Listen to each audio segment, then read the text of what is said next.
ನೋಡ್ರಿ, ನೀವು ಮಾಡಿದ್ದೀರಿ ಅಂತ ತಿಳ್ಕೊಂಡ ನಾನು ತಿಳಿಸ್ಯಾಗ ನೀವು ಬೋರ್ಡ್ ಕಡೆ ನೋಡಿದ್ರೆ ಗಣಿತ ತಿಳಿತಾವ. ಸ್ಥಾನ ಬೆಲೆ ಹೆಂಗಿರ್ತದ, ಅದನ್ನು ಈ ಭಿನ್ನ ರಾಶಿ ಒಳಗೆ ಇಡ್ಬೋದು, ದಶಮಾಂಶದಾಗ ಇಡ್ಬೋದು, ಅದು ಹೆಂಗೆ ಅನ್ನೋದು ಎರಡೂ ರೀತಿ ತಿಳಿಸ್ತಿರ್ತಂದು ಲಕ್ಷ ಕೊಟ್ಟು ನೋಡಿ. 214.56. ಈಗ ಇದನ್ನು ಎಷ್ಟು ನಮೂನಿ ಇಡ್ಬೋದು ಇದನ್ನು ಉತ್ತರ. ಈಗ 5ರ ಸ್ಥಾನ ಬೆಲೆ ಅದ.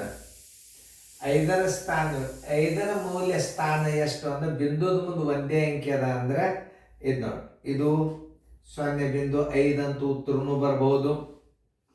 ಇದನ್ನ 10ನೇ 5 ದಶಾಂಶ, ಇದು 10ಅಂಶ ಅಂದ್ರೆ ಇದು 10ನೇ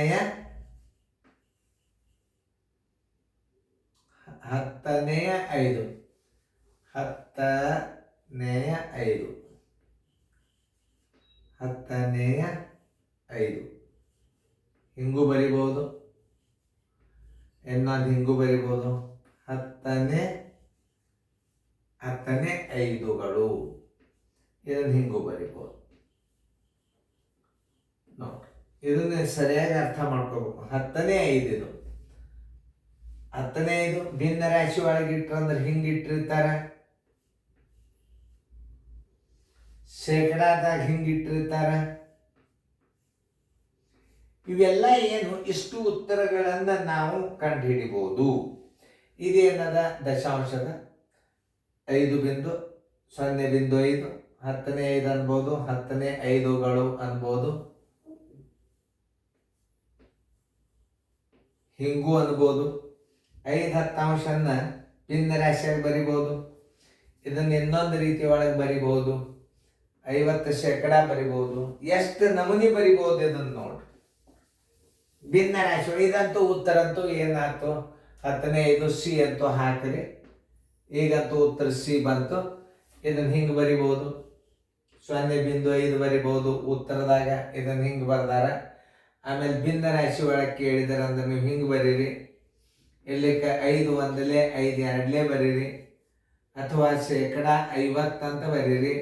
ಇಷ್ಟು ನಮೂನಿ ಉತ್ತರಗಳನ್ನು ಅವ್ರು ಕ್ವಶನ್ ಮಾಡ್ಬೋದು. ನಿಮಗೆ ಶೇಕಡಾದಾಗ ಕೇಳ್ಬೋದು, ಆಮೇಲೆ ಕನಿಷ್ಠ ರೂಪಕ್ಕೆ ಭಿನ್ನ ರಾಶಿ ಒಳಗೆ ಕೇಳ್ಬೋದು, ಹಿಂಗೆ ಕೇಳ್ಬೋದು, ಹಿಂಗೆ ಕೇಳ್ಬೋದು. ಎಷ್ಟು ನಮೂನಿ ಕೇಳ್ತಾರೆ ಆನ್ಸರ್ಗಳನ್ನು. ಒಂದು ಪ್ರಶ್ನೆಯನ್ನು ಎಷ್ಟು ನಮೂನಿ ಉತ್ತರದಾಗ ಇಡ್ಬೋದು, ಇಷ್ಟು ಉತ್ತರ ಇಡ್ತಾರೆ ಅವರು. ಇಷ್ಟು ಉತ್ತರಗಳನ್ನು ಇಡಾಗ ನೀವು ಇದನ್ನು ಹೆಂಗೆ ಬರೀತೀರಿ? 10ನೇ 5 5 10ಅಂಶ 1/2 50%, ಇಷ್ಟು ಉತ್ತರಗಳನ್ನು ಕೇಳಬಹುದವ.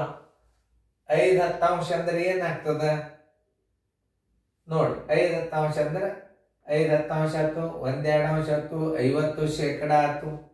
ಎಷ್ಟು ನಮೂನಿ ಉತ್ತರಗಳು ಬರ್ತಾವ ಅನ್ನೋದು ಅರ್ಥ ಮಾಡ್ಕೋಬೇಕು. ಈಗ ಅವ್ರು ಕೇಳಿದ್ದೇನು, 5 0.5 10ನೇ 5ಗಳು 10ನೇ 5ಗಳು ಉತ್ತರ ಸಂಖ್ಯೆ ಸಿ. ಚೆನ್ನಾಗಿ ಹಾಕ್ಬಾರ್ದು. ಅಷ್ಟು ನಮೂನಿ ಉತ್ತರ ತಿಳಿಸಿ ನಾನು ನೀವು ಎಕ್ಸ್ಟ್ರಾ ಆನ್ಸರ್ಗಳು ಅಂತ